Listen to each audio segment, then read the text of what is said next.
Hey, Shalom. First and foremost, I'd like to begin by saying Barakatah, Yahweh, Ba'asham, Yahweh Shai, Ba'asham, Rakah, Kadash. Double honors to the apostles and elders, a great millstone that rule well. Salutations to the sincere Akim that push this truth in all due diligence and sincerity. Listen, man. Breaking news, breaking news. I mean, well, it's not breaking news for those that are not ignorant to Satan's devices. And it's the spirit. Many years ago, Apostle Sahar said, the elect of the UK shall be tried first. In the spirit, he said that. I remember I commented on a video of his and sent a video of Tony Blair basically saying, like, if he was going through the army in terms of giving commands, things would happen quick rather than having to deal with the bureaucracy of being a prime minister.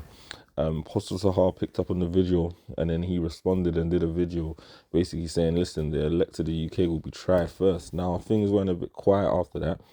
But, we are not ignorant of Satan's devices. We're very much aware of the fact that a prophecy has its time and place. Now, Lord and behold, out of nowhere, Kier Starmer, well, seemingly out of nowhere, although, of course, it's been their plan for the longest. Kier Starmer, the current Prime Minister of the UK, another devil, has come out and said, listen, digital IDs is mandatory, man. They were floating it around yesterday, but they're going to make it news and law more than likely in the next couple of days. They're going to come out and basically say you need to have a digital ID in order to function in society. That's coming, man. That's on its way. Digital IDs in order to work, it's coming. Definitely coming. And they're using the migrant crisis. You see, all of these nations have been using the media to push this narrative of the small boats. There's a lot of immigrants coming and they're living in hotels and it's the small boats and we need to stop the boats so that we can get better services to the people in our own land. And the stupid, idiotic natives of these different countries are falling for it, man. Let's play this video. Breaking news now. Digital ID will be made law for all adults in an effort to tackle small boats. Downing Street believes that a mandatory ID card system will help stop illegal immigrants working. Let's bring in our political correspondent, Mari Aurora. Mari, what more do we know about this? Yeah, well, Gareth, this is interesting because this is something that has been spoken about a lot.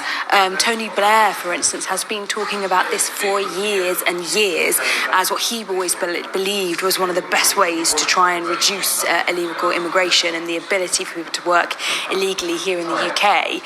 But Sky News understands that we will have an announcement, could be as soon as tomorrow, from the Prime Minister on these mandatory ID cards and ID cards. Yeah, that mandatory ID cards.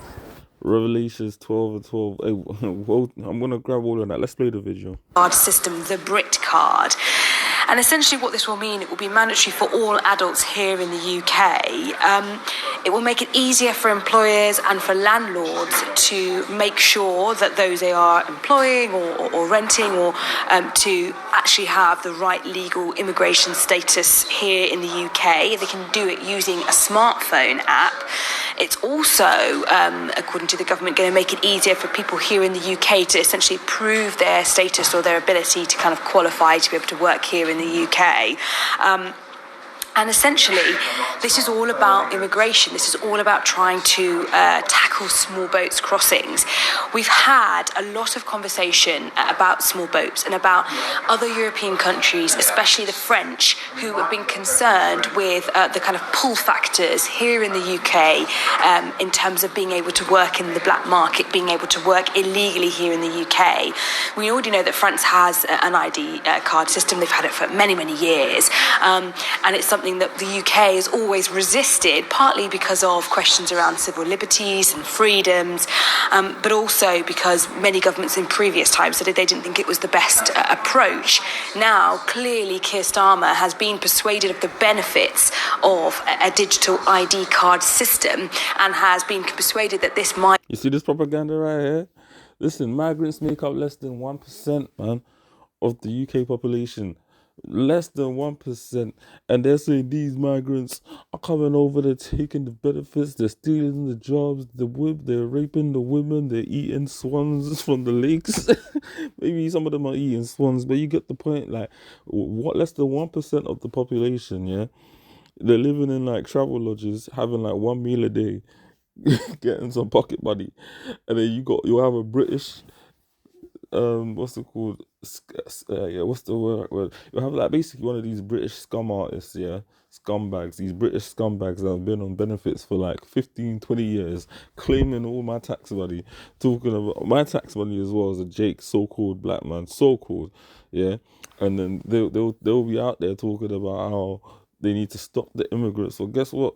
Britain, there's a lot of immigrants, quote unquote, work in this country without like so-called black people. Jake, the underground system would stop working, the National Health Service, the hospitals will stop working, waste collection would stop, because Jake are the ones that keep this country moving, man. Have a significant impact on small boats crossings. The question really, and this is always going to be the million-dollar question, is once this comes into play and once it is enforced, how much of an impact could it have on small boats crossings? And if it has a really significant impact on small boats crossings, then it really kind of starts to eradicate that pull factor for illegal migrants coming to the UK, because I think they can essentially make money on the side illegally, as opposed to somewhere like that in France.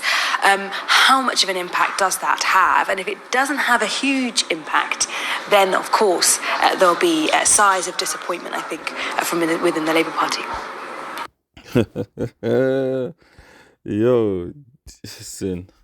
That's why the scripture says in Sirach, 12th chapter and the 10th verse, to never trust thine enemy. So 12 and 10. Never trust thine enemy, for like as iron rusteth, metal oxidizing is inevitable, so is his wickedness. Though he humble and go crouching though he humble himself and go crouching, let me slow down. Yet take good heed and beware of him. And thou shalt be unto him as if thou had wiped a looking glass, and thou shalt know that his rust hath not been altogether wiped away. Basically, this devil's always been a devil, always will be a devil, and he ain't gonna change. Set him not by thee, lest when he have overthrown thee, he stand up in thy place. Neither let him sit at thy right hand, lest he seek to take thy seat, and thou art the last. Remember my words and be pricked therewith.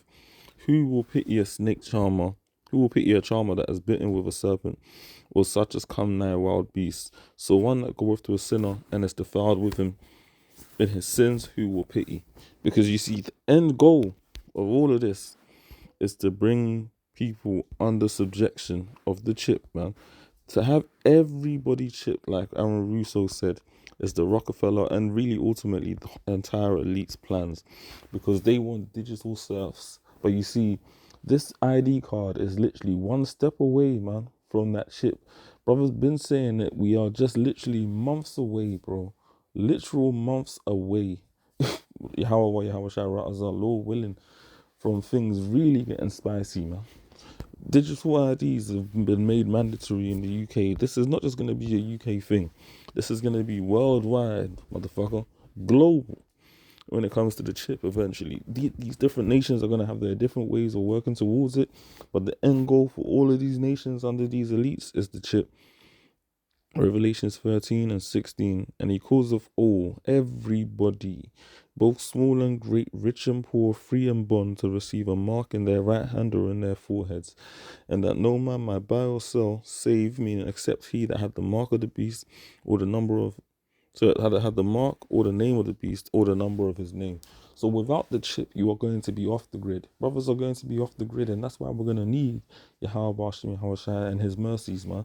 That's why we're going to need that spiritual power in that day, because you're not going to be able to just go to work and function. You're not going to be able to walk into your local store and just buy goods. A lot of these stores now are getting shut down, man. Your local convenience stores, where like, you know, your local boss man, like local Jake or a Turk or whatever owns the store, and he's cool, Elam owning the store. All of that essentially is being eroded away, to the point where eventually they're trying to get things to a situation where all you have is your big tech integrated superstores, like your Tesco's, your whatever brothers use in America. Like here we use like Sainsbury's, Tesco's, your Morrison's, those big supermarket type stores that will implement the beast payment technology, man, where ultimately you ain't gonna be able to just walk in there and just tap a card or give some cash. You're gonna need that digital ID in this case, and ultimately you're going to need eventually that chip implanted in you to pay. That is the end goal. And that no man might buy or sell except he, save he that hath the mark, or the name of the beast, or the number of his name. Here is wisdom. Let him that have understanding count the number of the beast, for it is the number of a man, and his number is 666. The 666 going into the barcode system. We broke this down earlier than like the actual individual that set this whole system up. This man, Esau Edom, is gonna come down hard on the people, man, because he knows his time is up. Labour literally came in with a majority, less than Jeremy Corbyn under Kier Starmer, but still a majority over the Conservatives. Over 14 years of Conservative rule, people wanted to change. They voted in Labour, they were enthusiastic. Now reform with this whole migrant crisis doctrine that they've been pushing are literally the most prominent party here in the UK. Revelations 12 and 12. That's the propaganda, man. And they're going to use that same propaganda that the people fell for to destroy them. Therefore rejoice, ye heavens, and ye that dwell in them. Woe, meaning destruction to the inhabitants of the earth and of the sea. For the devil has come down unto you having great wrath, because he knows they have but a short time. And that's speaking about an actual physical representation of the devil, Satan. And that's Esau Edom, man. The so-called white man, that rules this land. Yeah. He is the devil, the physical incarnation of the devil, the one that the Lord said specifically that he hates, pursuant to the book of Malachi, first chapter, and also Romans 9, man. Understand, these Edomites have a wicked agenda planned, and they're going to make moves. We got to stay spiritual and firm our minds up, man. Gird up our loins and know that under no circumstances my brother's supposed to get down or even consider getting close to that chip. No way. That is honestly straight sin unto death. The judgment for that's in Revelations, the 14th chapter, and other portions of the scriptures. You might as well just eat a missile at that point, just rather than even waiting for the war to happen. That chip, no go. And these digital IDs, man, yo, they're getting rolled out, man. These are necessary evils, but Yahweh Shem Yahweh being that, especially we're really close to the end, the Lord is with us, man. Because trust me, it's going to be uproar. These people ain't going to be able to do nothing against it, and they probably ain't really going to do much, but there will be uproar. Shalom.